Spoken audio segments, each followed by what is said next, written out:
والصلاة والسلام على المبعوث رحمة للعالمين وعلى آله وصحبه أجمعين والتابعين لهم بإحسان إلى يوم الدين.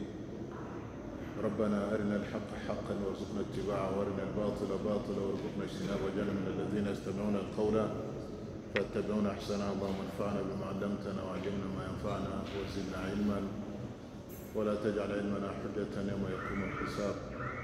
Shimwe kuzoni bya Allah subhanahu wa ta'ala, amahoro n'umugisha usakare ku ntumwa yacu Muhammad tuhereje ubwisi ari mu biremwa byose, ayo mahoro asakare ku bantu be n'abasanganyendo be n'abakurikirana azakomeza kubakurikira mu kujyaneza kujya ku munsi w'imperuka. Turasaba Allah subhanahu wa ta'ala ko yadushyira muri abo ngabo kandi tumusaba ko yatwakirira ibikorwa tugerageza gukora nta kindi tugambira uretse gushaka ibihembo bye, kandi Allah subhanahu wa ta'ala tumusaba kujya twereka ukuri iteka, akadushoboza kuguhagararaho no kutwereka ikinyoma, akadushoboza kuba kure yacyo, kandi akadushyira muri babandi bumva amagambo bagakurikira ameza muri yo. Kandi Allah subhanahu wa ta'ala tumusaba kutwongerera ubumenyi n'ubumenyi bwacu bukaba ubw'umumaro hano umumaro ku isi, kugira ngo udushoboze kumenya uburyo bwo kumugandukira no kumwegereza ndetse no gukora ibyiza bizatuma tubona ibihembo bye ndetse no ku munsi w'imperuka. Kandi ndasaba Allah subhanahu wa ta'ala kubw'inema ze n'ingabire ze, musaba mu mazina n'ibisingizo bye bitagatifu ko yatugeza mu minsi myiza tugiye kugeramo y'ukwezi gutatu kwa Ramadhan, akatugezamo turi bazima kandi dufite imbaraga, kandi akadushoboza gusimbuka ukwezi, akadushoboza kuguhagarara, akadushoboza gukoramo n'ibikorwa, akadushoboza gukora byose byatuma uyu mwaka wacu unyurana n'uwashize, kandi akazadushyira mu bagaragu beza azishimira. Ni umwanya mwiza rero nyine duhura tukigishanya ku isomo ryacu rya buri wa gatatu, aho tugenda tureba kuri masayili zimwe na zimwe mu bibazo birebana n'imyizerere ndetse n'amategeko, cyane cyane nk'iri tumazemo iminsi twiga, kuko isomo ry'imyizerere nyine ni ryo musingi, ariko nanone imyizerere myiza nishamikiyeho nanone n'amategeko, kubahiriza amategeko ya Allah subhanahu wa ta'ala bigendanye no kwitwararika ibyo yategetse, kandi umuntu akitandukanya n'ibyo Imana yabujije. Aho niho uba ufite imyizerere myiza. No mu byo Imana yabujije rero kiza ku nsonga nk'uko twicara tuvuga iteka ni shirku billah azza wa jal. Hanyuma no mu bindi Allah yabujije ni ibi byaha byose tumaze iminsi tugenda twiga bifatwa nk'ibyaha nyamukuru, kandi twabonye ko itegeko ryabyo bitari munsi ya shirk, byo ntabwo byakura umuntu mu Islamu, ariko nanone bigabanya urwego n'imbaraga z'imyizerere yawe, kuko ntabwo waba uzi Imana, nta nubwo waba utinya Imana, nta nubwo waba wiringira ko uzahura n'Imana ngo wishore mu kurenga imbago zayo n'imbibi zayo. Ibi nibyo tumaze iminsi twiga. Twize ibintu rero, ibyaha bigiye bitandukanye nk'uko mwabibonye byinshi cyane, uhereye kuri shirku, ukaza ku bujura, ukaza ku bwicanyi, ukaza ku busambanyi, ukaza mu kurya riba, ukaza mu butinganyi. Ibintu byinshi cyane twagiye tubona hukumu yabyo n'icyo Imana ibivugaho. Turacyakomeje rero muri uyu muryango w'ibyaha nyamukuru. Icyaha tugezeho ni icyaha kirebana no kubeshya, cyangwa se umuntu urangwa n'ikinyoma mu magambo ye yose. Kubeshya rero ni icyaha nanone, nubwo usanga abantu bagifata nk'uko wenda simbizi, ariko nacyo ni mu byaha nyamukuru, kubera ko Imana Allah subhanahu wa ta'ala yaravuze muri Qur'an ati ya ayyuhalladhina amanu taqullaha wa kunu ma'as sadiqin. Yemwemera Imana mugandukire Allah, mutinye Allah, kandi mujye muharanira kuba muvuga ukuri. Ikinyuranyo cyo kuvuga ukuri rero ni ukubeshya. Kubeshya ntabwo ari umuco uranga umwemera, ntabwo ari umuco uranga umuyisilamu. Ni ukuvuga ngo mu isifa zikomeye Imana yatakishije abemera no kuvugisha ukuri no kugenda kure ikinyoma. Hano muri Qur'an surat Ali Imran aya 61 hagana ku mwisho Allah subhanahu wa ta'ala aravuga ati kuri ayo ati thumma nabtahil fanaj'al la'natallahi 'ala al-kadhibin. Ubundi iyi aya ni uruhererekane rwa aya uhereye kuri hariya Allah subhanahu wa ta'ala avuga ati idh qala Allah ya Isa inni mutawaffika wa rafi'uka ilayya. Ngo zirikana igihe Allah subhanahu wa ta'ala yabwiraga Isa ibn Maryam akamubwira ati ya Isa ngiye kugusinziriza hakuzamura iwanjye. Ijambo mutawaffika muri Qur'an hari ubwo ryumvisha gusinzira, hari ubwo ryumvisha wenda kuba wabura n'ubuzima kanya gato, hari n'ubwo ryumvisha gupfa nyine, nk'uko Imana igenda ibigaragaza muri aya zigiye zitandukanye. Qul yatawaffakum malakul maut alladhi wukila bikum, vuga uti uza kubavanamo nafsi mugapfa ni malakul maut wahawe izo nshingano. Nanone wa huwa alladhi yatawaffakum bil layl.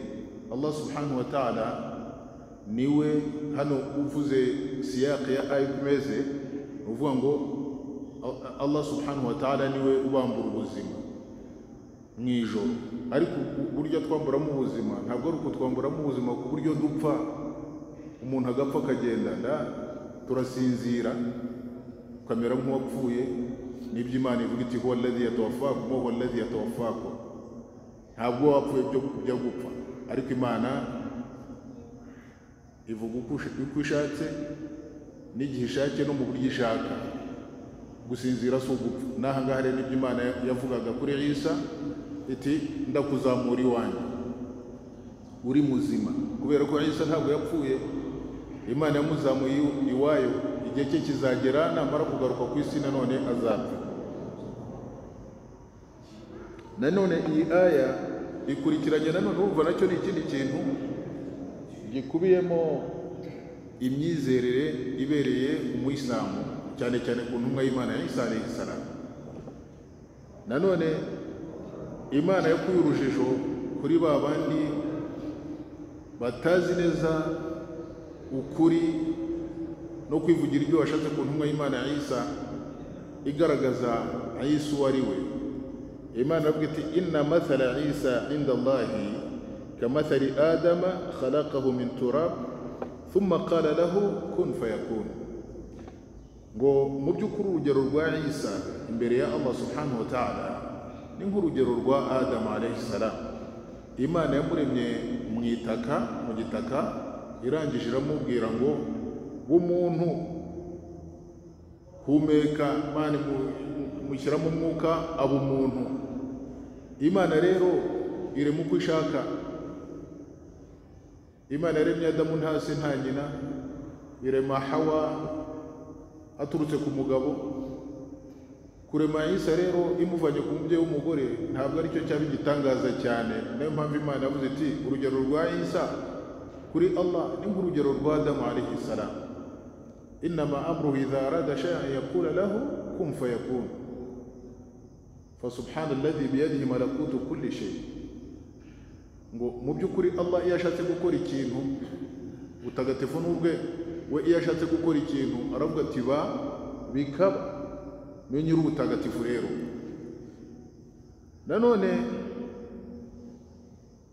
Imana igakomeza, turimo kuganisha kugera hahandi kuri aya ariyo ntuza umutwe w'isomo turiho rebana n'ikinyoma, ariko bihereye kuri umugani wa Isa. Imana ikabwira intumwa yacu Muhammad sallallahu alaihi wasallam ikamubwira iti ibyo ari byo byose Isa nakubwiye ko atapfuye, ntiyabambwe, ntibamwishe, n'ibyo bavuga ngo baramubambye nta kuri babifiteho. Icyabayeho ntabwo bavuga ngo baramwishe bya nyakuri bafite icyo cyizere, ahubwo Allah yamuzamuye iwe. Nanone Imana ikavuga iti Isa uwo bavuga bamwe ngo n'umwana w'Imana, reka da, uko Imana yamuremye ni nk'uko Imana yaremye Adamu. Noneho Imana igasoza izi aya ivuga iti faman hajaka fihi min ba'di ma ja'aka min al-ilm. Imana ikabwira intumwa yacu Muhammad sallallahu alaihi wasallam iti noneho uzaza kukugisha impaka cyangwa se gusa nkaho musubirikanya ku birebana na Isa nyuma yuko uziwe n'ubu bumenyi bwose, uzabwira uti faqul ta'alaw, uzabwira uti ngaho nimuze noneho ko numva burimo kungisha impaka, ta'alaw nad'u abna'ana wa abna'akum wa nisa'ana wa nisa'akum wa anfusana wa anfusakum thumma nabtahilu fanaj'al la'natallahi 'ala al-kadhibin. Aha niyo ayisozereza. Ni ukuvuga ngo nta mpamvu y'abantu bazaza yewe Muhammad baza bakubwira kuri Isa, bakubwira ibi niba bakubwira oya, ntabwo ari byo. Nubona ukomeje gushaka kujya impaka no kuvuga, uzabwira uti muze ntawe usigaye, duhamagara abana bacu, duhamagara abagore bacu, natwe ubwacu tutiretse, hanyuma nidushaka dushyireho umuhigo ugaragara ko ari umunyakinyoma, umuvumo w'Imana uzabe kubabeshya.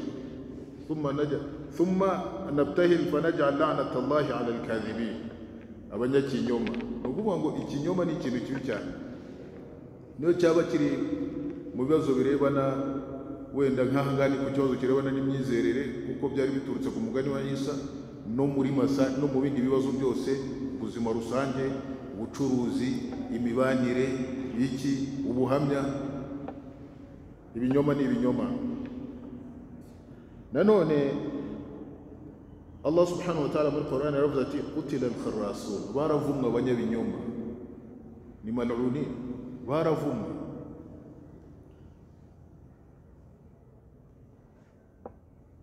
Nanone mu yindi ayati inna Allah la yahdi man huwa musrifun kadhab, mu by'ukuri Allah subhanahu wa ta'ala ntayobora umuntu urengera imbibi za Allah subhanahu wa ta'ala kandi umunyakinyoma. Inna Allah la yahdi, mu by'ukuri Imana ntabwo iyobora. Al-hidaya, mu rwego nyine rwo gusobanukirwa hidaya yingiye kuyobora, ubundi irimo ibice bine. Hari al-hidayatul amma, ukuyoboka cyangwa se ukuyoborwa muri rusange. N'ibingibi ni uburyo Imana yahaye ibiremwa byose mu buzima bw'imibereho yabyo, abantu, amajini, inyamaswa. Ukabona nk'Imana Allah subhanahu wa ta'ala ayoboye umuntu, umwana yava mu nda ya nyina ku kanya bamuha ibera konka kandi akanakurura, ukibaza uti uyu muntu la ya'lamu shay, niho kiva mu nda ya nyina, nta wundi yabonye gukora nka biriya. Abwiwe n'iki ko iyo umwana ashyizwe ku ibere yonka? Iyo ni hidaya amma. Nk'uko Imana yagiye itwigisha uburyo, hariho n'ubwo umwana ushobora no kumuha n'uburyo bwo kurya, wenda atarabona uburyo barya cyangwa se ibintu nk'ibyo ngibyo.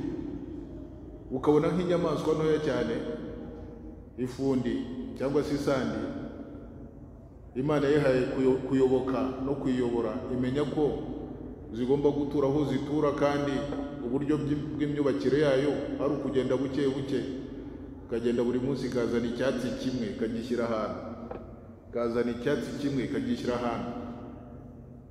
Uburyo Imana yayoboye ibiremwa bitandukanye. Umuntu niyo yaba ari inyamaswa cyangwa se umuntu yagera ukabona mufitiye impuhwe, nk'uko hari inyamaswa zimwe na zimwe iyo zigejeje amezi yo kubyara ntabwo zibyara kubera uburebure bwazo, zijya ahantu hari amazi kugira ngo nizibyara icyo zibyaye kigwe mu mazi aho kugwa ku ibuye cyangwa se kugwa ku mucanga. Hada min hidayati llahi al-amma. Ibi biri mu buryo Imana yahaye abantu ubwenge n'ibiremwa byose, buri kiremwa kikamenya uko kibaho kandi nta kindi cyakigishije. Gutyo n'Imana ikwishimwe kandi ikuye n'icyubahiro mu bihe byose yayoboye abantu bakamenya uko bagomba kubaho n'ibi biremwa byose, niyo byaba biciriritse ukabona biraho biragendana kandi nta na kimwe cyinjira mu buzima bw'ubundi. Iyo ni hidaya amma. Hidaya ya kabiri ni hidayatul irshad wa dalala wa da'wa wa tabligh. Ni hidaya ishingiye ku kwereka abantu inzira no kubayobora ndetse no kubahamagarira no kubigisha bijyana no gusohoza ubutumwa bw'Imana subhanahu wa ta'ala. N'ibi ngibi nibyo abantu bigisha, abakora dawa, abatanga inama, nizo nshingano zabo, bo babyita ngo turimo turayobora. Ariko iriya hidaya ntabwo ari hidaya amma, kuko iyo ngiyo n'umwihariko ku bantu, ko n'inyamaswa hidaya amma barayifite. Nta nubwo wahita hidaya zindi turi buze kureba, ariko ni hidaya irebana no kuvuga ngo turimo turageza kuyobora, ariko ntabwo ari ukuyobora nko kuyobora, ni ugusohoza, ni ukwigisha, ni ukwereka abantu, nta kindi. Niko kazi k'intumwa n'abakurikiye intumwa mu beza mu bagaragu b'Imana. Iyo hidaya, hidayatul irshad wa dalala wa da'wa. Hidaya ya gatatu ni hidayat tawfiq, hidaya noneho yo guhirwa. Al-muwaffaq man waffaqahu Allah li ta'atihi. Umuntu ugira guhirwa ni wa wundi uba Allah subhanahu wa ta'ala we wamuhaye guhirwa. Hidayat tawfiq, umuntu kujya ngo umuyisilamu, ntabwo umuyisilamu kubera ko ari we ngo kubera ko wavuze cyane ngo baye umuyisilamu ngo ni hidayatul irshad. La, abaye umuyisilamu bitawfiqillahi azza wa jalla, ahagaraye ku misingi y'idini kubera bitawfiqillah. Hadha bitawfiqillahi azza wa jalla. Imana niba ishoboje uwo muntu kuyoboka cyangwa se uwo muntu kugera ku cyageraho, ni tawfiq. Ni nabyo bihuje ibingibi hidaya gatatu. Nahari Imana ibwira n'umwaje iti innaka la tahdi man ahbabta walakin Allah yahdi man yasha. Ngo mu by'ukuri wowe ntabwo wayobora ushaka. Igihe intumwa y'Imana yari ishishikaye igira ngo uyobore se wabo Abu Talib kugira ngo adapfa ari umuhakanyi, igihe ashishikaye amubwira ngo wavuze ijambo rizamfasha kukuvugira imbere y'Imana, abandi nabo b'abakoresha bara bakamugataha bataho, wenda wabona ugiye guta umurongo ku munota wa nyuma. Niyo mpamvu bakwereka kurana asu, inshuti mbi. Buriya iyo ufite inshuti mbi zirakomeka mpaka no muri mwana ndani. Niba hari n'iheri wazakora ntuyikore kubera inshuti mbi, bo baba bakwereka ibibi gusa.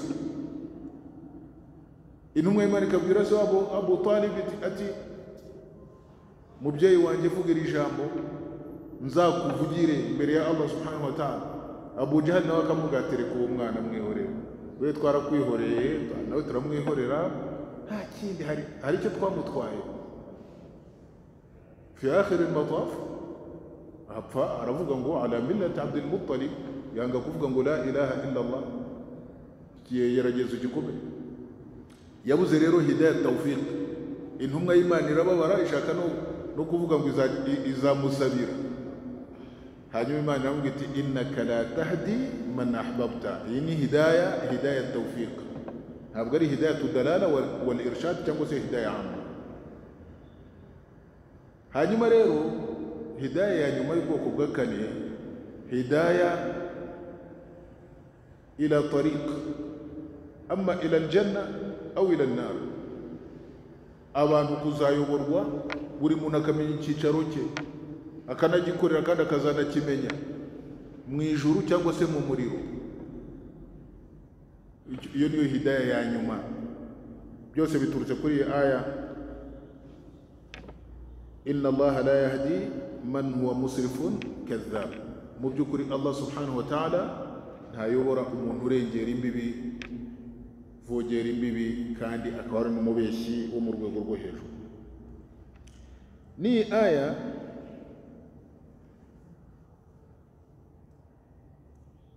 Ni aya ijyanye na mbere yayo ituruka ku mugani w'umuntu umwemera muri ali Firaun, yaktumu imanahu, Imana yamutubwiyeho.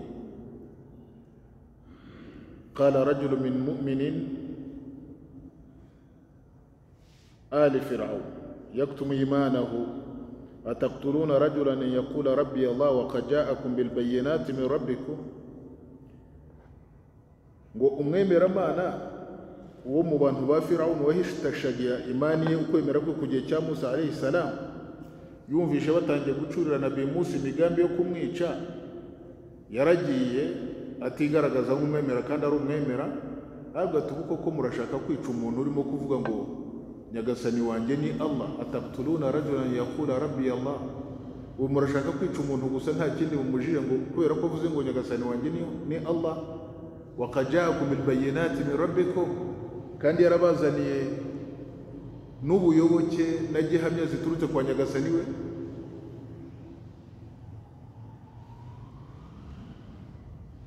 Ngo iyaku kadhiban, uyu nguyu murimo gushaka kwica mumwihorere. Niba ari umunyakinyoma, ubwo ikinyoma kizagaruka kuri we nyine. Ariko iyaku sadiqa, naramuka ari umunyakuri, yusibukum ba'd alladhi ya'idukum, ni ukuvuga ngo ibyo arimo kubabwira ntimugire ngo ntibizababaho, niba ari ibihano muzabibona. Inna Allaha la yahdi man huwa musrifun kadhab, kuko Imana itayobora umuntu uriya urengera kandi umunyakinyoma.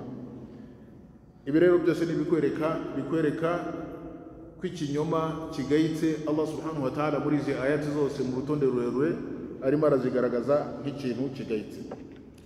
Muri sahihayn muri Bukhari na Muslim, muri hadithi yaturutse kwa Ibn Mas'ud radhiyallahu anhu qala Rasulullah sallallahu alaihi wasallam, inna as-sidqa yahdi ila al-birri wa inna al-birra yahdi ila al-jannah wa ma yazalu ar-rajulu yasdiqu wa yataharra sidqa hatta yuktaba 'inda Allahi siddiqa wa inna al-kadhiba yahdi ila al-fujur wa inna al-fujura yahdi ila an-nar wa ma yazalu ar-rajulu yakdhibu wa yataharra al-kadhiba hatta yuktaba 'inda Allahi kadhaba.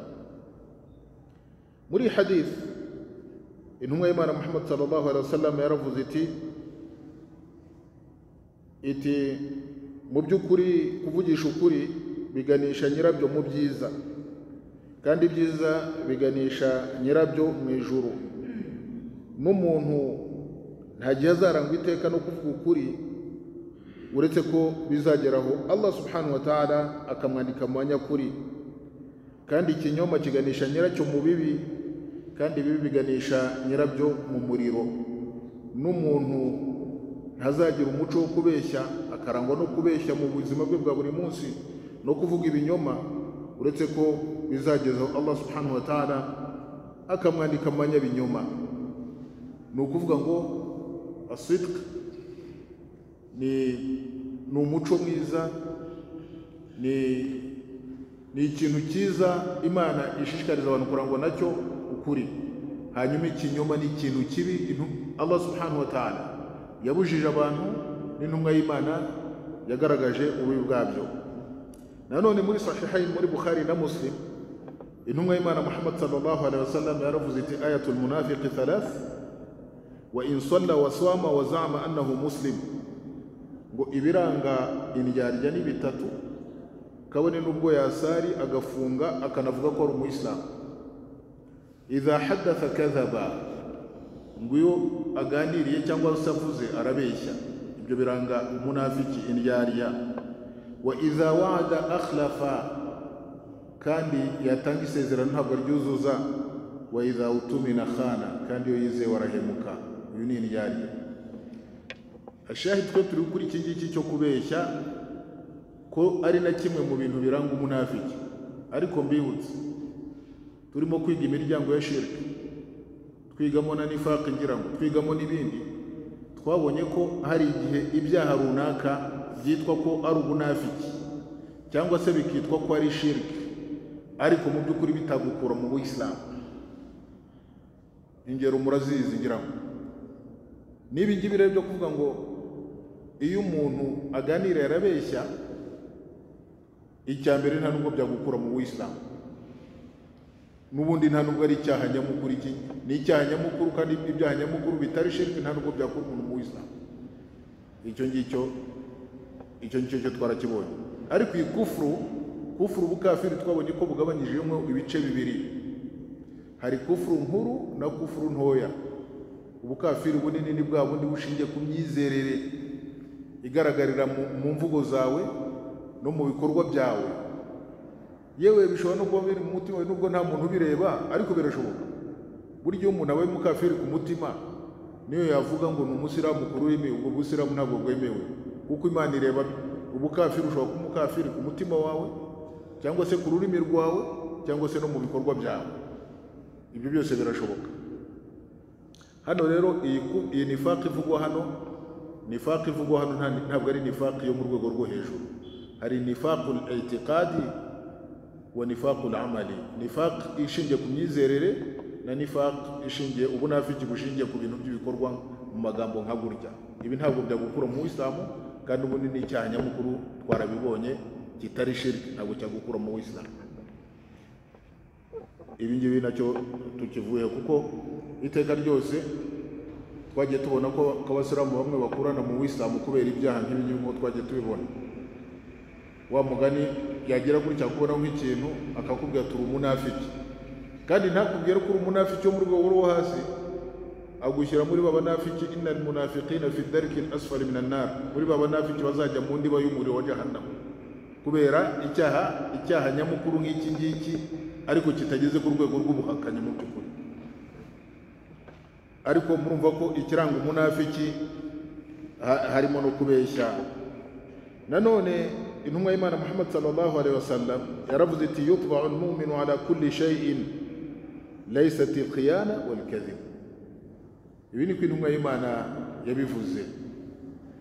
Biramutse bibaye rero, kandi intumwa y'Imana ntabwo ijya ivuga ibinyoma cyangwa se amarangamutima, ubwo muntu kuko aba ari umuntu ufite ibibazo. Ngo umwemeramana ashobora kurangwa n'imico runaka, ntabwo tubyanze, akaba yagira ibintu n'ibi, ariko ikintu bita guhemuka bakwizeye, ikintu bita ikinyoma, nta mpamvu yabyo. Ibi bintu intumwa y'Imana yagaragaje ko atari ibintu biranga umuntu umwemera. Umwemeramana yajya muri ibi akiba akagira gute, ariko khiyana, guhemuka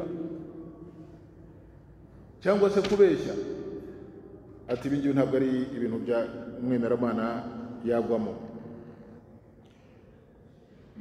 Hanyuma nanone hadithi intumwa y'Imana Muhammad sallallahu alaihi wasallam aho yavuze ati thalathatun la yukallimuhum Allah wa la yanzuru ilayhim yawm al-qiyamah wa la yuzakkihim wa lahum adhabun alim. Ati abantu batatu ntabwo Allah subhanahu wa ta'ala azabavugisha. Iyo tuvuze ko atazabavugisha nuko Allah avuga, ngira ngo mu bisingizo by'Imana subhanahu wa ta'ala muribuka ko twavuze ko Allah aravuga kandi avugiye igihe ashakiye, akavuga n'ibyo ashatse, akavuga n'uko ashatse, ntawe umutegeka kuvuga. Na Qur'ani ni amagambo y'Imana, n'ubundi butumwa bwose bwoherejwe n'Imana yavuganye na Musa. Imana ivugana n'intumwa Muhammad sallallahu alaihi wasallam, baravuganye. Ntabwo njya mu bintu bigari twagiye duhura nabyo rimwe na rimwe bisa nk'ibigoye by'impaka z'urudaca zagiye zigaragara. Bamwe mu bantu nyine bashyize uruhande igitabo cy'Imana na sunna z'intumwa y'Imana, bakagenda bahakana nk'ibi bisigizo by'Imana, bakavuga ngo Imana ntivuga. Imana hari abandi bagomba kuvuga, nka Jibril akaza akavuga ngo nk'intumwa ariko Imana ngo ni ikintu ngo ni sifa itandukanye n'Imana, ngo nayihuriye n'Imana. Ahubwo abantu bafite ibibazo. Imana rero abo bantu ntabwo izabavugisha. Wala yanzuru ilayhim yawm al-qiyamah, nta nubwo izabareba. Muribuka indi masala twize yo kureba Imana ukayireba nawe ikakureba, n'abantu bose bakazacirwa urubanza nawe. Ni masala ndende cyane, ikibazo kirimo n'ab'Imana abazabona Imana, nko ku kibazo kirebana no kuntuza no ku kibuga cy'ibarura twarabibonye. Tubona ko ari impaka z'urudaca, ariko bazabona Imana ku buryo budasubirwaho n'abemeramana, nk'uko dalili nyinshi za Qur'an na sunna zibigaragaza. Haba ari ku kibuga cy'ibarura, haba ari no mu ijuru, abemeramana bageze kujya mu ijuru, aho ngaho ni ahantu bigaragara ko abantu bazabona Imana. Ndetse abandi bakavuga ati n'abatarabemeramana bahakanyi bose n'abashirikina bazabona Imana, ko no munsi w'urubanza. Ariko dalili zo zikomeye zifite imbaraga zigaragaza ko ngaba kalla innahum an rabbihim yawma idhin lamahjub. Oya sibyo, mu by'ukuri ku bantu bagomeye Allah ku munsi w'imperuka bo bazashyirirwaho ipaziya, ariko abandi bemeye Allah subhanahu wa ta'ala bazabona Allah subhanahu wa ta'ala ahantu mu byiciro bigiye bitandukanye. Ntabwo rero abangaba batatu Imana izabavugisha, nta nubwo izabareba, nta nubwo izabeza, ibakureho ibyaha, kandi bafite ibihano bikomeye. Abo bantu batatu ni abahe? Uwa mbere ni umusaza w'umusambanyi, n'umwami umuyobozi w'umubeshyi, wa ailu mustakbir, n'umukene wikuza. Urabona umusaza w'umusambanyi, hadithi nigeze kwisobanura kera turi mu gitabo cya tawhid. Umusaza w'umusambanyi, impamvu igihano cye hano ari mughalaza, gikaze, ni ukubera ko Imana iba yaramuhaye amahirwe yo kubaho igihe kirekire, ukava mu buto ukagera mu busore, ukagera mu kubura umuntu w'umugabo, ukabugera mu busaza, kugera naho urimo kwegereza nkaho urimo kwegereza akhira. Mu by'ukuri rero kwigaragaza imbere ya Allah subhanahu wa ta'ala kuwanze kuva ku izima kandi nta n'ibyo ushoboye, rimwe na rimwe nta n'uwakwemera. Biriya bintu ni mu bintu bigaragaza ko abantu nk'aba ngaba bazahura na Allah subhanahu wa ta'ala, kubera ko yahisemo kwijandika mu byaha paka kugera ku munota wa nyuma. Nta mpamvu afite, nta mpamvu. Burya ibihano bigenda birutana bitewe, uzarebe no mu mategeko, usambana atarashaka igihano cye gitandukanye n'usambana afite umugore. Utarashatse ni inkoni 100, ariko uwashatse igihano cye ni uguterwa amabuye. Suna y'intumwa y'Imana Muhammad sallallahu alaihi wasallam, malikun kadhab, umuyobozi w'umubeshyi. Ubundi umuyobozi Imana iba yaramuhaye ubushobozi bwo kuyobora abantu no kuba ku nsonga muri byose. Nta mpamvu umuyobozi afite, kuko ntabwo agutinya ngo wamutwara iki, nta n'icyo wamwambura. Impamvu yo kubeshya, wabubeshya kubera iki? Urumva ko hano hazamo ijambo kizi, kubeshya, ikinyoma. Hanyuma wa ailu mustakbir, umukene wikuza, umukene ufite kibri. Ubusanzwe umuntu ari umukene, ubundi ubwo bukene bwagatumye ubaho uri umuntu w'inginga Imana, uri umuntu mutawazi, wicishije bugufi imbere y'Imana n'imbere y'abantu. Ariko iyo Imana yakugerageje ntiguhe nk'ibyo yahaye abandi, ukaba ukennye, ariko hamwe n'ubwo bukene ukikuza, buri muntu ni nkaho yavuga ngo uyu muntu uko yikuza ntacyo afite, ariho arya. Iyo Imana iza kumuha byari kugenda gute? Uyu niba ashaka gukandagira abantu, ariho gutya tumureba, iyo Imana iza kumugira gutya byari kugenda bite? Nicyo bisobanura. Ibi byose rero ariko ni hadith, siyak hadith, ariko ikiri ku mutwe w'ibyo turimo kwiga ni iki kirebana n'ikinyoma.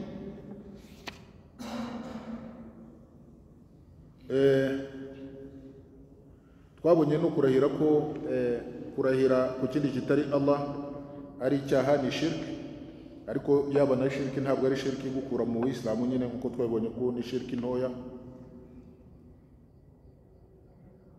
Abanafiki rero no mu bibarango yakuruna ala Allahi al-kadhiba wa hum ya'lamun, babeshyera Imana kandi babizi, bakavuga ikinyoma ngo ukuri ko Imana yabivuze. Ni igitangaza. Muri sahih anna Rasulullah sallallahu alaihi wasallam qala ثلاثة لا يكلمهم الله يوم القيامة ولا يزكيهم ولهم عذاب أليم. رجل على فضل ما يمنعه ابن السبيل, ni umuntu uza ufite amazi ahagije ariko hagira nk'umuntu ucaho umugenzi kamuga ngo ntunywere ku mazi. Wa rajulun bay'a rajulan sil'atan fahalafa billahi la akhadtuha bikaza wa kaza, ni umuntu wagurishije undi mugenzi we ibintu, ariko mu kubimugurisha akabigurisha arahira kandi ntawamurahije. Ati nabifashe kuri gutya na gutya, fasaddaqahu, wa wundi ugura akemera ko ibyo avuga ari ukuri kubera ko arahiye. Wa akhadhaha, akabifata. Wa huwa ala ghairi dhalika, kandi ibyo avuga binyuranye n'ukuri. Uyu ni umuntu wundi Imana itazareba itanazanavugisha. Ufite ibyo urajya kugurisha nk'ikintu, tuvuge ushobora kuba wenda ari telefone, ushobora kuba wenda ari imodoka, ushobora kuba ukabwira umuntu uti ewa fulani wallahi imodoka nta kintu nyungutsemo ariko yimpe kubera ko nifite ibibazo kuri aya ngaya, ntabwo yamurahije, ntaki kiba gito kiba kinini. Buri umuntu umwemeramana nta mpamvu yo kurahira. Erega iri zina wallahi Allah subhanahu wa ta'ala ni izina ry'Imana rihambaye, ntabwo ushobora guca umurongo. Hari izina ry'Imana yihariye kumenya amazina y'Imana ahambaye. Hari amazina akunda kuza, ariko urebye Allah niryo Allah heraho alhamdulillah, bismillah, Allahu akbar, niryo zina riza hejuru.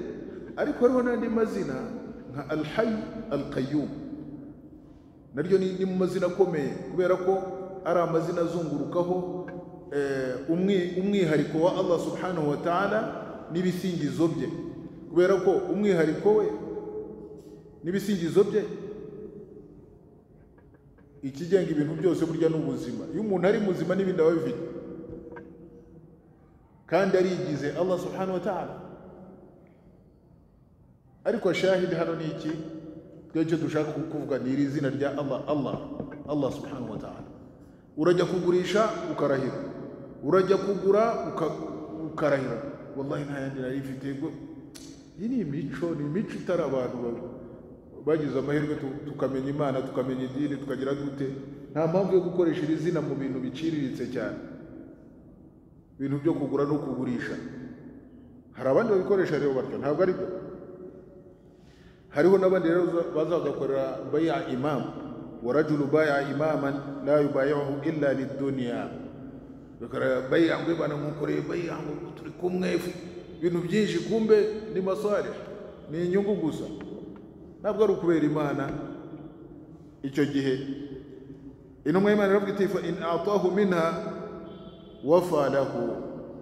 Wa wundi imam, umuyobozi uriya yakoreye bai'a arimo guseka, arimo kumukanda intoki amwereka ko amushyigikiye, yamuha kuri ya dunia ari nayo yatumye mukorera bai'a, akavuga ati ndiyo kiongozi, ndiyo imam, kubera ko amuhaye bya bindi atekereza. Ariko atagira icyamukatira, kumbe yafaye, mwenda wazimu. Uva abantu baba bubakiye ku kinyoma, ibi byose bikwereka umuntu ubakiye ku kinyoma. حديث وين قال ابن مسعود رضي الله عنه، ابن مسعود رفضت لا يزال العبد يكذب ويتحرى الكذب حتى ينكت في قلبه نكتة سوداء حتى يسود قلبه فيكتب عند الله من الكاذبين. umuntu mugaragu ngorabeshya ngo rwose akarangwa no kubeshya kugeza ubwo mu mutima we hashyizwemo intuza akadomo k'umukara, kugeza ubwo umutima we wese kubera kubeshya uzagenda ukaba umukara, noneho kwandika imbere ya Nyagasani ko ari umubeshyi mu manyakinyoma. Nanone muri hadithi ya Bukhari na Muslim, iri muri Bukhari na Muslim, intumwa y'Imana iti inna rajula la yatakallamu bil kalima ma yatabayyanu fiha bi annaha haram, bese ma yufakkiru fiha bi annaha haram yazilu biha fi an-nar abad mimma bayna al-mashriq wal maghrib. Umuntu ashobora kuvuga ijambo, niyo mpamvu intumwa y'Imana ijye twigisha cyane kutihutira kuvuga no gucunga ibyo tuvuga.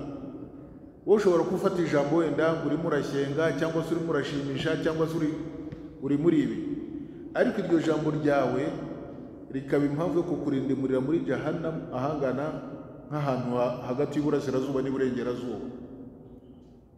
Wowe ikintu gusa urimo kugipfobya ngo ijambo ni rito. Nanone no mu yindi hadith, hari indi hadith ikubwira ngo ushobora no kuvuga ijambo wowe ukabona ko ari ikintu gito cyane, n'abari aho wenda bakakibona ko ari ijambo rito, ariko Imana ikariha agaciro ikakuzamura urwego fil janna ma bayna al-mashriq wal maghrib. Ijambo rito imbere ya Allah subhanahu wa ta'ala rifite agaciro karyo, n'ijambo ribi imbere ya Allah subhanahu wa ta'ala rifite umwanya waryo. Nukuvuga rero dusabe Allah subhanahu wa ta'ala turinde ibinyoma, kandi Allah ajye adushyira mu manyakuri, azaduhe gupfa turi mu manyakuri natwe. Icyo ni icyaha mu byaha bindi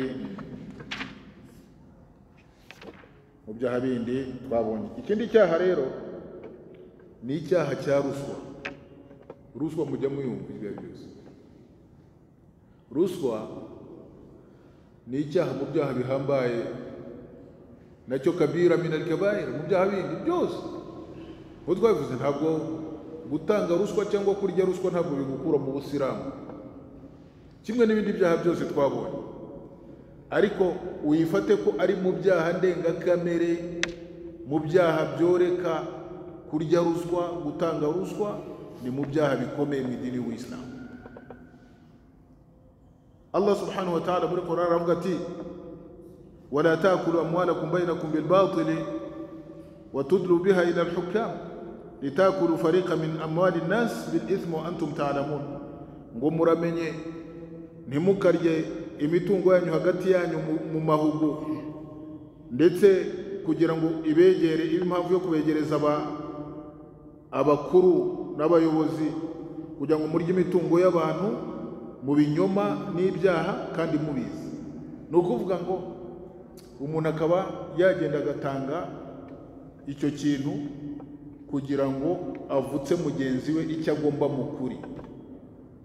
Hariho n'ushobora gutanga icyo kintu kugira ngo ashyire na mugenzi we mu kaga. Hariho n'ushobora gutanga icyo kintu kugira ngo ibintu nk'ibyo ngibyo waliyadhu billah. Umuntu umuyisilamu ku bintu nk'ibi ngibi ni ibintu bisuzuguritse cyane, kuba ubundi Imana itegeka kwifuriza abandi byiza no gusabira abandi byiza no kutifuza imigisha y'abandi.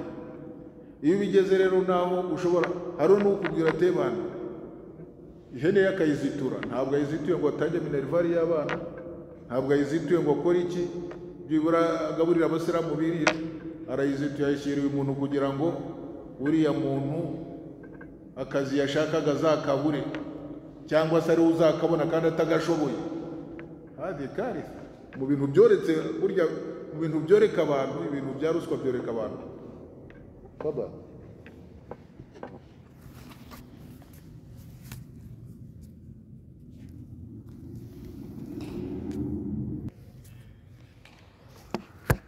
No kuvuga rero iki cyaha ni kimwe n'ibindi byaha byose twagiye tubona. Ibi byaha bifatwa min al-kabair, ibyaha nyamukuru, kandi izi ni imbago Allah subhanahu wa ta'ala yabujije abantu kwegera. Iyo bikoze ibi bintu ntabwo bigira ingaruka nziza kuri uwo bikoze, cyangwa se ku muryango mugari, cyangwa se no ku gihugu muri rusange.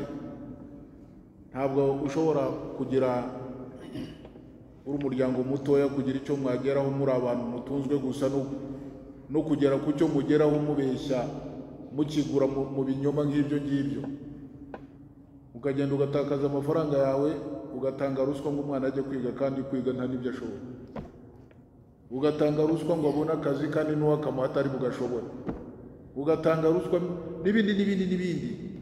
Ibintu ntabwo ari byo. Nk'uko tubivuga ni kimwe n'uko tuvuga ibindi byaha nyine. Dini y'Ubuislamu ntacyo yasize inyuma. Ibi bintu ni umwanda, ibintu birazira, mal asaf, biranababaje kandi. Erega ibyaha byose dukora turimo kwigisha hano bose abasilamu turimo kubyigishanya. Hari abandi bagira ngo bikorwa n'abatari abasilamu. Atari abisilamu barabikora, ariko anta wereba wowe wavuze ngo ashhadu an la ilaha illa Allah wa ashhadu anna Muhammadan bashaka biki? Barebe ko uzabazwa. Abantu barakora iki cyaha mpaka niba bashobora no kubijyana mu bintu by'intuza. N'umuntu arushaho gutanga ruswa nko mu muryango runaka kugira ngo wenda azashobore kubona umukobwa, cyangwa nta mpamvu y'ibyo ngibyo, nta mpamvu avandimwe w'Islamu. Ibyo byose ruswa irasobanutse, ni ugutanga ikintu kidafite impamvu kugira ngo ubone ibyo udakwiriye, cyangwa se bibonwe n'ushaka wowe, cyangwa se bibure n'ubikwiriye, kwishyari gusa, kandi ibyo bigiriye ingaruka ku bantu, ku muntu n'umuryango we no kuri community muri rusange. Ni icyaha rero kizira kimwe n'ibindi byose. N'intumwa y'Imana yakivuzeho muri hadith yaturutse kwa Abi Huraira رضي الله عنه قال قال رسول الله صلى الله عليه وسلم لعن الله راشي والمرتشي في الحكم. ngo Allah subhanahu wa ta'ala yavumye urya ruswa n'utanga ruswa, utanga ruswa n'uyakira, cyane cyane mu bintu no mu butabera bikunda kubamo cyane. Umuntu arashaka kubona ikibanza cy'amahugu, umuntu arashaka ko bamuha ibyo yahuguje, ibintu nk'ibyo ngibyo. Intumwa y'Imana yavuze iti uyu muntu rero uyitanga n'uyakira bose ni maluni, ni ibivume. Nanone Abdullah ibn Amr yaravuze ati la'ana Rasulullah sallallahu alaihi wasallam rashi wal murtashi. Intumwa y'Imana yavumye utanga ruswa n'uyakira. Ibi ngira ngo birumvikana. Nanone rawa أبو داود في سننه عن أبي أمامة الباهلي رضي الله عنه قال قال رسول الله صلى الله عليه وسلم إنهم إيمان رفضه من شفع لرجل شفاعة فأهدى له عليها هدية فقد أتى بابا كبيرا من أبواب الربا. umuntu uzavugira mugenzi we ku kintu runaka akakigeraho, yarangiza wa wundi wavugiwe akamuha intashyo, uyazajya amenya ko uwo ni umuryango wundi wa riba. Riba ntabwo ibonekera muri yandi ngo unayariye muri banki guzajya, no kuba wafasha umuntu wamufasha kugera ku kintu runaka, iyo akigezeho yarangiza ngo aje gukura ubwatsi akaguha, ko hariho n'igihe baba banabitegereje, hari ababa babitegereje. Bana sinagushakiye akazi, sinakuvugiye bunaka ye, nawe yagenda maskini umushahara tebana nanjye bampemba 100,000 byose n'umushahara wa mbere bana ujyanye. Iyo byakire biriya bintu n'umuryango mugari wundi wari baho winjiyemo. Nukuvuga ngo kuki umuyisilamu ushobora gufasha umuntu warangiza ugategereza ko ari buze kukuzanira ikintu runaka, ko wamufashe kuzabisanga imbere ye? Ibi bintu ni ikibazo, ndababwiza ukuri. Hari n'uwo muvugana akamuga atari ko niyo ahubwo hariho n'ukwereka ukamubwira uti wanyeretse kwa fulani, akakujyana wagira ibyago nko muri iki gihe cy'izuba, icyuya cyamubira yakugezeho haciye nk'isaha wenda nk'iminota 30 n'ibirato byahindutse gatoya, gusa ngo nta n'amazi yo kunywa. Gusa amazi yahe kandi ko wanyoboye? Icyo wakoze wanyoboye, nagusabye kunyobora urahangije amazi se nanjye nje mu rugo hano. Ni ukuvuga ngo abantu ntabwo bashaka gufasha abandi keretse bilmo agize mbese muvuga ngo ugomba kugira icyo umuha. Akwereka imodoka wayigura utamuha amafaranga kikaba urubanza, kikaba n'urwango. Yakwereka ikibanza wakigura ngo wanyuze ruhinga nyuma uragenda urakigura. Ibintu nk'ibyo ngibyo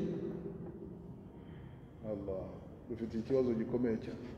Abantu barashaka gukira, abantu barashaka amaronko, no ku kintu gito gusa agomba kusaba amafaranga. Ibi ntabwo ari byiza. Nanone Ibn Mas'ud aravuga ati as-suhtu ibitaziruye nuko antatluba li akhika al-haja fatuqda fayahdi ilayka hadiyatan fataqbaluha minhu. Ati nuko wafasha mugenzi wawe ko hari ikibazo cyari afite cyakemuka, noneho akaguha izawadi wazakira, ubwo nabyo ni bya bindi bizira uburiye nyine, ko nta mpamvu wowe icyo wakoze wagize neza. Hari icyo wakoze gikomeye, uretse umuntu afite ubushobozi bungana burya, wowe uziranye n'umuntu runaka wamugejejeho mu ako kazi, alhamdulillah, abategereza ibindi Mwenyezi Mungu azagukorere, azakugirira neza.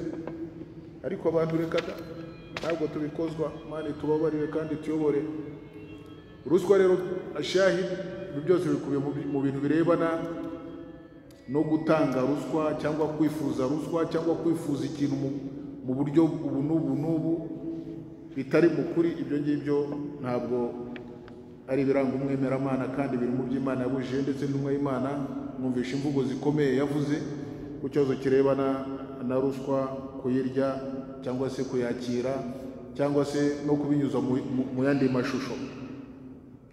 Hanyuma ikindi cyaha nanone mu byaha bikunda kugaragara mu bihe bya nyuma muri iki gihe, Imana yaraturemye duha ubwenge, twohereza intumwa, tumanura ibitabo, amateka yagiye agenda yisubiramo ibihe bigiye bitandukanye. Ibyiza Imana yari bitweretse kugira ngo biturange, nabo byaranze barahiriwe byanze bikunze. Niba Imana yarabyerekanye, abo byaranze nabo inkurikizi zabo barabibonye. Ariko kubera abantu kugenda bata umurongo, uzi ko abantu bazata umurongo, wallahi lavo niko bimeze. Isomo ndi rigarukeho ubu nta kimana, Imana nta na kimwe itakoze kugira ngo abantu bamenye ko bagomba kuyisenga, bayigandukire, bayubahe, bagere bati ewa naho Nabi Isa azazira, Nabi Isa alayhi salam fi akhir zaman, namara kumanuka no akababwira ati Bwana ngewe ndaje, ntabwo ndi intumwa ya nyuma. Intumwa ya nyuma ni Muhammad sallallahu alaihi wasallam, yigisha abantu ubuislamu, ahamagara abantu ubuislamu, ahamagara abantu Imana. Ibihe by'isi bihinduke muri icyo gihe gitazamara ku isi. Nabi Isa namara kugenda, mutekereze yarara avuga ngo abantu bazongera nanone basenga ibigirwamana. Tekereze none se mutegereje undi buhe kandi nyuma ya Nabi Isa na Yajuja na Majuja, na nyuma n'ibindi bigeragezo bizaza min alamati sa'al kubra, bizaza kubera ko ntabwo bizajya bigenda bikurikirana wenda ngo mu cyumweru kimwe gutyo, ariko bizajya bicaho na ya nyamaswa mu bintu by'imperuka bya nyuma bizaza, adaba, inyamaswa izasohoka mu butaka ikagenda ishyira ikimenyetso ku muntu, haza kafir haza mu'min, haza kafir haza mu'min. Byarangiye n'imiryango ya Tauba yarafunzwe, ariko abantu bazakomeza bibereho gusa mu guhakana ngo ibyo ngibyo nta bihari, ngo imperuka ntayo. Urumva bakikorera ibyo bashaka. Ni kimwe rero nuko muri iki gihe hari indi ngeso ntabwo igeze kuri urwo rwego, ariko nacyo ni ikintu kibabaje kigaragaza mu myitwarire y'abantu. Aba ni malunin, abagabo bigira abagore n'abagore bigira abagabo, mu myambarire, mu mivugire, mu migendere no muri byose. Niyo mpamvu intumwa y'Imana Muhammad sallallahu alaihi wasallam muri hadithi iri muri sahih, intumwa y'Imana yavuze iti la'ana Allahu al-mutashabbihat min an-nisa'i bir-rijali wal-mutashabbihina min ar-rijali bin-nisa. Imana yavumye abisanisha n'abagabo mu bagore abisanisha n'abagore abisanisha al-mutashabbihat min an-nisa bir-rijali, abagore bisanisha n'abagabo, wal-mutashabbihina min ar-rijali bin-nisa, n'abisanisha abagabo bakisanisha n'abagore. Ukajya kubona ukabona umugabo yambaye ijipo cyangwa se yambaye ihereni yasokoje nk'abagore. Hasbunallahu wa ni'mal wakeel. Ibyo nabyo birahari mu bihe bya nyuma, mu byo abantu bagenda babona. Ibi nabyo ni mu byaha intumwa y'Imana yabujije, kandi rwose agaragaza ko ari ibintu bidakwiye kuranga abantu bafite idini, bafite umuco, bafite uburere. Nanone intumwa y'Imana muri hadithi yaturutse kwa Abi Hurairah radhiyallahu anhu qala qala Rasulullah sallallahu alaihi wasallam la'ana Allahu al-mar'ata talbasu libsata ar-rajuli war-rajulu yalbasu libsata al-mar'a. Intumwa y'Imana muri hadithi yaravuze ngo Allah yavumye umugore wambara umwambaro w'umugabo n'umugabo wambara umwambaro w'umugore. Ukabona umugore yambaye imyenda y'abagabo n'umugabo yambaye imyenda y'abagore, n'imitako y'abagore n'abagabo barayambaye, n'imitako y'abagabo abagore barayambaye, wahakana. Ibi rero ni ibintu by'ibitangaza n'ibindi twagiye tubona mu bintu bidahwitse ku bantu. Mu by'ukuri umugore yakagombye kugaragara nk'umugore akambara imyenda imuhesha icyubahiro, n'umugabo yakagombye kugaragara nk'umugabo akambara imyenda imuhesha icyubahiro. Bya bindi tubona by'umuntu w'umugabo, ukabona abagabo yaje yambaye ikabutura nayo iri munsi y'intuza y'umubiri we. Ibi bintu abantu babikura he kwe? Ni umuco se? Ni idini se? Ni iki? Byose bikuye mu bantu mbese kwigenga no kwibagirwa ko ibi byose abantu tuzabibazwa ejo imbere ya Nyagasani subhanahu wa ta'ala.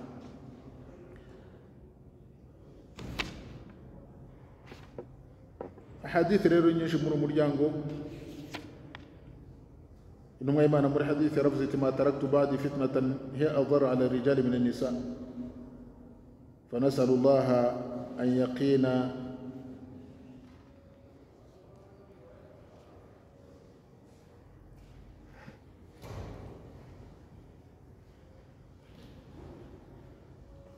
Imana ituyobore. Ati intumwa y'Imana yavuze iti ntabwo nasize fitna ihambaye ku bagabo nk'abagore nyuma yanjye. Turasaba Allah subhanahu wa ta'ala ko yaturinda abagore nabo bakajya ku murongo kandi natwe tukajya ku murongo ku bw'ineza y'Imana n'impuhwe zayo.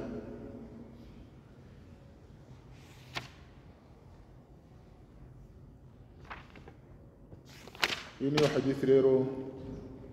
Undi muntu nawe ni umuntu wita Duyuth we twakunze kumwumva kuva na kera, ariko umuntu akibaza aba Duyuth ni bantu ki, ariko ni abantu nyine batindangagaciro z'ubugabo zo kuba ari abagabo, ugasanga baritwara nk'abagore cyangwa se nta rimwe na rimwe adashobora no gufata icyemezo mu rugo rwe kubera nyine ubwo buganzwa burenze imbibi. Intumwa y'Imana yaravuze muri hadith iti, muri hadith ya Nasa'i, anna Rasulullah sallallahu alayhi wasallam qala thalathatun qad harrama Allahu alayhim aljanna, abantu batatu Imana kuri bo yaziririje ijuru: mudminul khamr, umuntu urangwa no kunywa inzoga, wal aqili walidayhi, n'usuzugura ababyeyi be, wad duyuth, n'umuntu uriya duyuth. Igisobanuro cye alladhi yaqiru al-khubtha fi ahlihi, uriya wemerera ibintu by'urukozasoni cyangwa se ibintu bidafite agaciro umuryango we, ibyo bakoze akabyemera. Uvuga ukabona nk'umudamu wawe, umufasha wawe, ukabona nubwo hari abantu yambaye ikabutura araje atanze icyayi, nawe wicaranye n'abantu b'abagabo, la kimya, abagabo bose bakasafura. Ni ibintu ubwo se wararangiye kwisha. Ubundi umuryango nawe n'umuryango ntabwo harimo hadithi nyinshi cyane, ariko nk'iyi nayisomye nanjye ubwanjye ndavuga none se ko abantu ibibazo ari ibibazo, umuntu kwicara ukaba nko mu rugo rwawe ukabona ufite nk'umwana w'umukobwa n'umwana mutoya yiga wenda mu mashuri abanza cyangwa se yisumbuye cyangwa se muri kaminuza, aritahira saa 5, wezi kusema, ntabwo uvuga, uvuge ureba aho uryama. Ntabwo ari byo. Iyo ubyemeye nk'ibi ngibi bigaragaza inda fika nafsi, muri we haba harimo inenge. Nta gihugu, nta muco, nta tegeko rishobora kuvuga ngo ryaguhanira kubera ko wakebuye umuntu wawe. Nta ishuri ryigisha kugera saa 6 z'ijoro ni hehe? Saa 6 z'ijoro ntabwo ari byo. Cyangwa se ushobora no gusanga umukobwa wawe sinzi ko bimeze, yicaraniye n'umusore mu nzu utaranamushyingiye, bicaye kimya, nta wundi muntu uhari, bicaye aho ngaho. Inshuti umwana yagusuye. Sikiye tugeze kure mu Basilamu, dusabe Nyagasani tuyobore. Ntabwo byoroshye namba. Tekereza nko kuba wajya mu rugo rwawe ugasanga umwana w'umukobwa yicaranye n'umugabo utigeze ushyingira, ivi wazi kandi ukaba utavuga, urimo uramuhohotera, n'uburenganzira bwanjye n'iki. Hasbunallahu wa ni'mal wakil. Dusabe Imana tayisir, dusabe Imana itworohereze. N'ibingibi rero hadith wenda tuzabisubiraho no mu kindi gihe, ubwo umuntu hariho imiryango igorana no kwigisha, simbabeshye. Iyo turebye wabo yacu dufite n'intege zacu dufite no ku bwacu ku giti cyacu, usanga ari ibintu bibabaje. Burya kandi niyo mpamvu y'iri somo rya aqida. Burya umuntu ufite aqida ntabwo ashobora kunanirwa kubwira umwana we ati simbishaka iwanyu, ntabwo bishoboka. Niyo yaba ari umugore wawe kibyimba kikameneka, umuntu ufite idini wavuga ngo uratinya umwana wawe kubera iki? Mubwiza ukuri. Ariko uri umuntu umemetereza, ukubita hirya ukubita hino, umugore akora ibyo ashaka ukamwihorera, umwana agakora ibyo ashaka ukamwihorera. Nicyo cyiza cy'idini. Iyo ufite imyizerere uzi ko Imana irahari kandi izakubaza abo bantu. Kullukum ra'in wa kullukum mas'ulun an ra'iyatihi. mwese murabarinzi kandi buri murinzi wese azabazwa ibyo yarindishije. Ar-rajulu ra'i fi ahlihi wa mas'ulun an ra'iyatihi, umugabo n'umurinzi mu rugo rwe kandi Imana izamaza ibyo yarindishijwe. None se ko Imana yakurindisha abambere abana bawe, umukobwa wawe n'umugore wawe, warangiza bakitwara binyuranye n'uko Imana ibishaka ugaceceka, ntabwo Imana izabyibagirwa cyangwa Imana ntibibona? Ariko byibura abantu bakagombye gutinya Imana, tugahagarara ku misingi yo kubaha Imana, tugashyira imbere gukora n'ibishimisha Imana. Ukora ibyo Imana yishimira tukabimushimira kandi tukamushyigikira, tugahagarara nawe. None se nunanirwa kubwira umugore wawe, ntubwire umwana wawe, undi uzabwira ni? Ariko hari abagira ubutwari, iwe ntabishobora ariko yajya ku handi akavuga. Nabyo ari ikigeragezo. Dusabe Imana rero tuyobore abavandimwe b'Isilamu, hasigaye dusabe Allah subhanahu wa ta'ala atugirira ubuntu bukomeye cyane. Ubu turimo turagana mu minsi ya nyuma y'ukwezi kwa Sha'ban mu mwaka w'1446. Imana nibishaka mu minsi 2 cyangwa 3 bi'idhnillahi ta'ala turatwinjiye mu minsi myiza y'ukwezi gutagatifu kwa Ramadan. Iriya minsi ni iminsi idasanzwe Imana kwitwinjizamo, ni ineza ikomeye, n'inkunga ikomeye. Buri wari wese akagombye kwitegura cyane kuri roho ye gicuza kwa Allah subhanahu wa ta'ala, kareba ibihe bye byahise, akareba n'ineza Imana imugiriye ku kwezi tugiye kwinjiramo, tukakwinjiramo turi bashya kandi dufite imbaraga nshya n'imigambi mishya, no kwitegura bihagije cyane mu rwego rwo kwegereza Allah subhanahu wa ta'ala, tumusaba kugira ngo tuzashobore mu by'ukuri gufunga nk'uko bigomba, no guhagarara nk'uko bigomba, no gukora amasengesho nk'uko bigomba, no gukora ibikorwa byose bitwegereza Allah subhanahu wa ta'ala, min dhikrin wa qira'ati al-Qur'an wal ihsan lil khalq, wa soma Qur'an, gukora dhikri, kugira neza ibiremwa, al-amr bil ma'ruf wa nahy 'anil munkar, kubwirizanya ibyiza no kubuzanya ibibi, no gusaba Imana kugira ngo izadushoboze nk'uko nyine tuzatwatangiye uko kwezi tuzagusoze nanone tumeze neza, kandi noneho birenze nuko twari turi imbere yuko uko kwezi kutugeraho. Kandi ukwezi kwacu kunguko nikuzabe nguko nkandi mezi yose yashize ya Ramadan twagiye tuziba, tuzashyiremo udushya tuvugwa hano. Hari umuntu ubaho wenda ala sabili mithal adashobora gusoma Qur'an muri Ramadan, ariko indi Ramadan yaje byibura agasoma ijuzu rimwe, indi Ramadan yaza akazasoma amajuzu 5, indi Ramadan yaza akazasoma amajuzu 20, gutyo ukagenda utera imbere, bikageraho noneho uzajya Ramadan izaza ukajya usoma Qur'an ukayisubiramo 1, 2, 3 uko ushoboye, gatinya Imana uko ushoboye, na dhikru ugakora dhikri ku bwinshi. La ilaha illa Allah wahdahu la sharika lahu, lahul mulku wa lahul hamdu wa huwa ala kulli shay'in qadir, ku bwinshi. Iri jambo ni ijambo rikomeye cyane, iryo ni ijambo rikomeye, ijambo rya tawhid, cyangwa se subhanallah wa bihamdihi subhanallahi alazim, ku bwinshi. Numwe Imana yavuze ngo uvuze subhanallah bihamdihi subhanallahi alazim inshuro 100, Imana imubarira ibyaha niyo byaba bingana n'ifuro ryo ku nyanja, inshuro 100.